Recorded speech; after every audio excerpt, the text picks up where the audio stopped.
Nah, bagaimana dengan sumber daya alam ini? Pada hakikatnya apa yang ada di alam ini, semua kekayaan yang ada di bumi ini adalah milik Allah Subhanahu wa taala. Makanya dalam Al-Qur'an banyak ayat-ayat yang menyatakan lillahi ma fis samawati wal ard. Lahu ma fis samawati wal ard. Milik Allah lah semua yang ada di bumi dan langit. Seperti itu. Nah, kemudian Allah melalui lisan nabinya itu menyatakan bahwa sumber daya alam itu, kekayaan alam itu adalah milik publik, milik rakyat. Ini berdasarkan hadis riwayat Ahmad, al-muslimuna syuraka'u fi thalathin. Kaum muslimin itu syuraka. Syuraka ini adalah bentuk jamak dari syarik. Jadi sama wazannya dengan alim jadi ulama, faqih jadi fuqaha, syarik jadi syuraka. Syarik itu apa? Kalau dalam syarikah, dalam sebuah perusahaan, syarik itu adalah pemilik modal. Orang yang punya perusahaan itu syarik, dia punya saham. Jadi kaum muslimin itu memiliki bersama fil ma'i wal kala'i wan nar.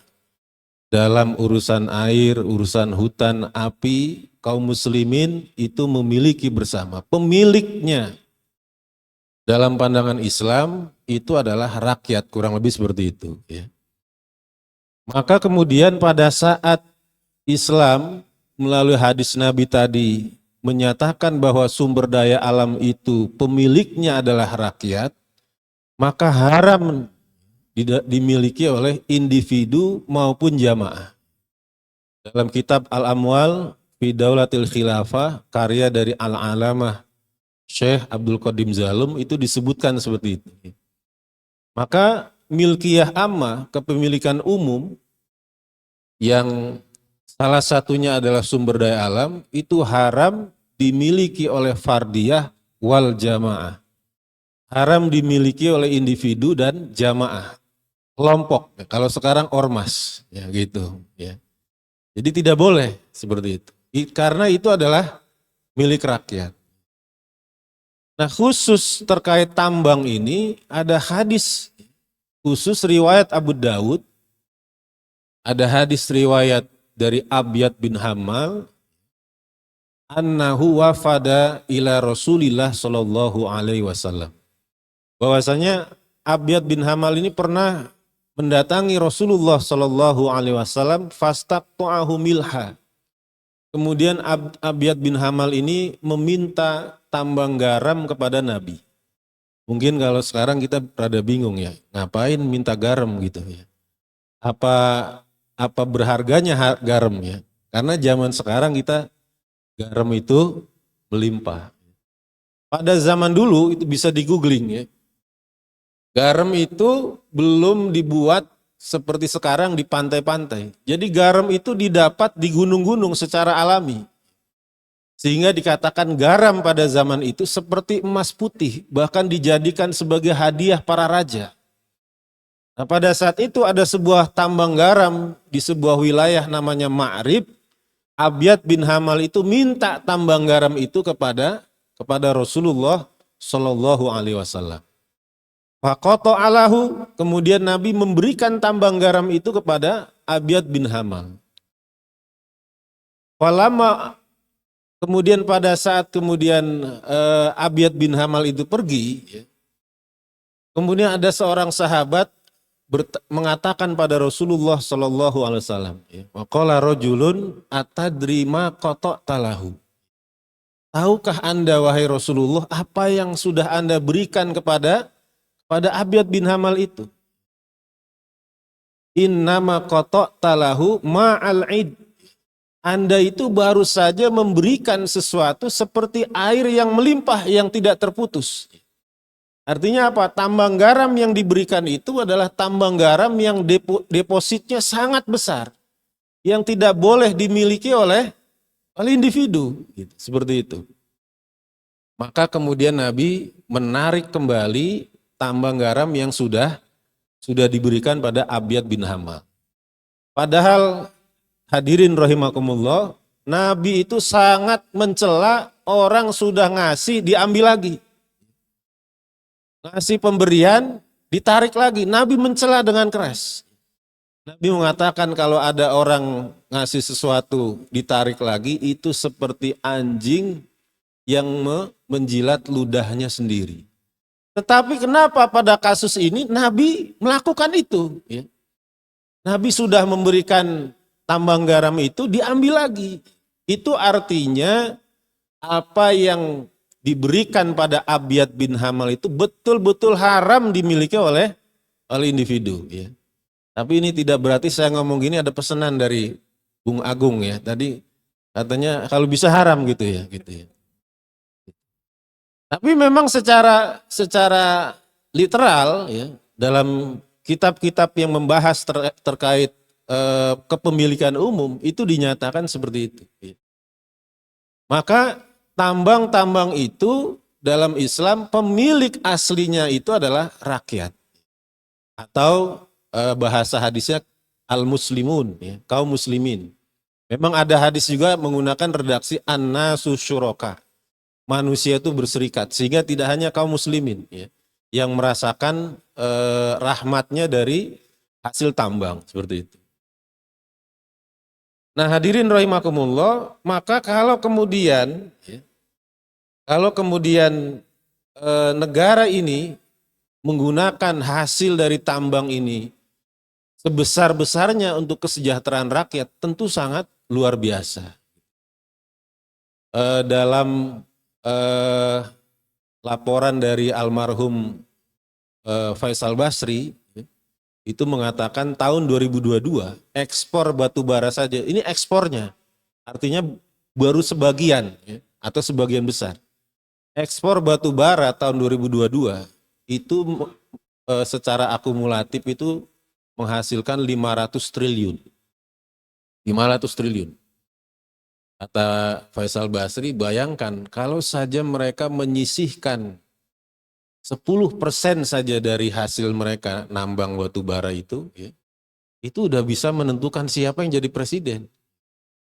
Kalau yang tadi Bang Agung itu mengatakan dari tambang itu menjadi ATM politik. Ya. 5 triliun, ya, itu udah lumayan buat dana kampanye, seperti itu. Ya. Gitu. Nah yang menarik dari APBN tahun ini, tahun 2025, pendapatan negara itu 3.005,1 triliun. 3.005,1 triliun. Bahasa undang-undangnya 3 kuadriliun, 5 triliun. Dari pendapatan 3.005 itu sebagian besar, 82% itu diambil dari, mohon maaf, malak rakyat, dari pajak. 2.490 triliun itu dari perpajakan. PNPB pendapatan bukan pajak, ya, pendapatan negara bukan pajak, PNPB ya, BP ya, itu dari sumber daya alam hanya 218 triliun dari sumber daya alam. Padahal tadi faktanya dari batu bara saja bisa 500 tahun. Freeport itu ngakunya pendapatan bersihnya 140, dipotong pajak segala macam jadi 67 triliun. Itu baru dari 2 perusahaan saja, belum dari minyak, belum dari nikel segala macam. Bayangkan kalau kemudian itu diatur sesuai dengan syariat Islam, itu adalah milik rakyat, negara itu bahasa kitabnya itu, kalau dalam kitab Al-Amwal, niyabatan anil muslimin. Jadi hanya sebagai niyabah, sebagai wakil dari kaum muslimin mengelola tambang itu, ya. Jadi mereka bukan pemilik. Kalau sekarang ini kan ganti rezim, seolah-olah negara yang punya kekayaan alam, dia bisa bagi-bagi ke siapa yang bisa dibagi. Dalam Islam negara itu bukan pemilik. Negara bukan pemilik, individu, korporasi, jamaah bukan pemilik. Pemiliknya adalah rakyat. Maka itu luar biasa kalau kemudian digunakan sebesar-besarnya untuk kesejahteraan rakyat. Di Jerman saja dengan luas wilayah yang tentu lebih kecil dari Indonesia, sumber daya alamnya lebih kecil dari Indonesia, dari zaman dulu sekolah udah gratis. Dari TK sampai kuliah. Pak Habibie itu kuliah di Jerman gratis. Swedia gratis. Harusnya Indonesia lebih gratis sampai kuliah. Ya. Gak pusing masalah UKT seperti itu. Ya. Jadi gitu. Jadi luar biasa dalam kitab Al-Amwal itu kepemilikan umum itu bisa dimanfaatkan pertama memang untuk badan yang ngurusi kepemilikan umum itu, untuk bangunannya, untuk risetnya, pegawainya. Yang kedua untuk dibagikan pada rakyat. Bisa dibagi cuma-cuma dalam bentuk gratis, bisa kalau minyak misalkan bisa dibagi gratis atau dijual dengan murah, hanya dengan harga pokoknya saja, beban biaya produksinya, atau dijual dengan harga pasar, ya, atau diberikan dalam kompensasi listrik gratis dan sebagainya, ya, atau diberikan untuk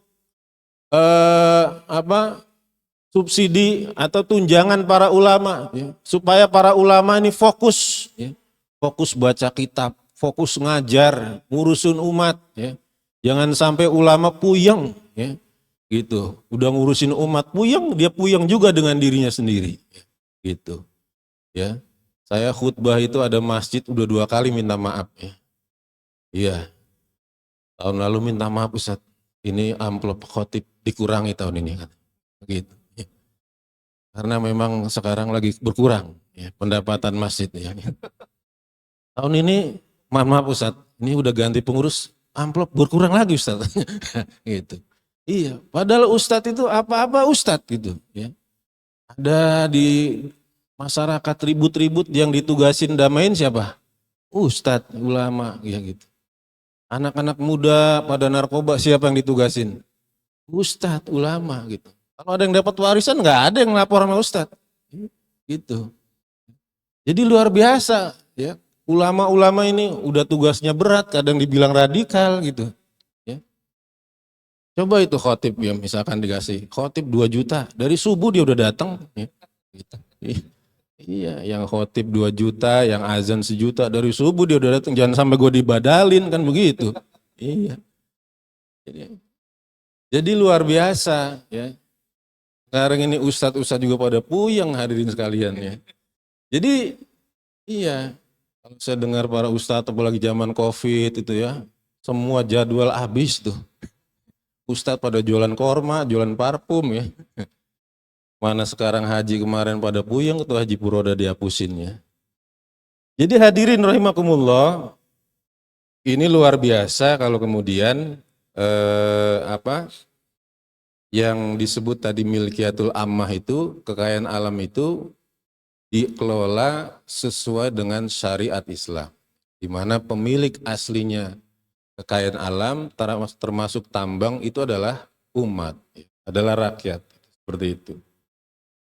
Maka hadirin rahimakumullah, di dalam Islam ini diatur sedemikian rupa jangan sampai kemudian harta itu hanya beredar di kalangan orang kaya saja. Maka dalam surat Al-Hasyr ayat 7 itu disebutkan kaila yakuna dulatam bainal agniya minkum. Supaya harta itu jangan beredar di kalangan orang kaya saja, seperti itu. Maka yang namanya kekayaan alam itu jangan sampai ya, yang kaya makin kaya. Karena dia mendapatkan tadi prioritas tadi. Jelas-jelas sudah melanggar hukum tetap dapat izin ya. Seperti Pulau Gag ini kan menurut Undang-Undang nomor 1 2014 nggak boleh.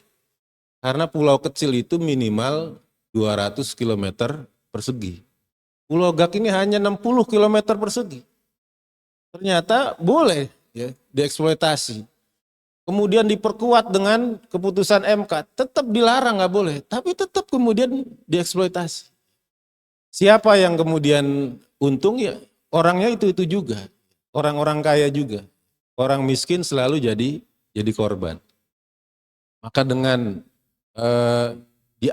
kalau diatur sesuai dengan syariat Islam, ya, maka tidak hanya kemudian uang itu beredar di kalangan konglomerat saja, orang-orang kaya saja. Orang-orang miskin, ya, orang-orang fukoro, orang-orang biasa yang mereka tidak punya modal besar, mereka juga punya kesempatan untuk memiliki taraf hidup yang lebih baik, seperti itu. Ya. Jadi ini yang seharusnya kita sampaikan, ya, di tengah-tengah umat, ya, sehingga kemudian syariat Islam ini yang kemudian sering diteriakan, ya, diperjuangkan itu tidak serem wajahnya. Tapi ini menjadi sesuatu yang sangat diidam-idamkan, sangat dirindukan supaya negeri ini bisa kemudian diterapkan syariat Islam secara kafah, salah satunya adalah dalam mengelola kekayaan alam seperti itu. Nah, sehingga kemudian pada saat diterapkan Islam seperti inilah, kemudian Islam yang rahmatan lil alamin itu kemudian bisa diwujudkan. Kalau kemudian sumber daya alam ini sebesar-besarnya betul bisa diberikan pada seluruh rakyat, ya, yang merasakan nikmatnya bukan hanya orang-orang muslim saja. Orang-orang non-muslim pun akan merasakan nikmatnya diterapkan syariat Islam. Mungkin itu dari saya untuk pembuka diskusi kali ini. Kurang lebihnya mohon maaf. Assalamualaikum warahmatullahi wabarakatuh.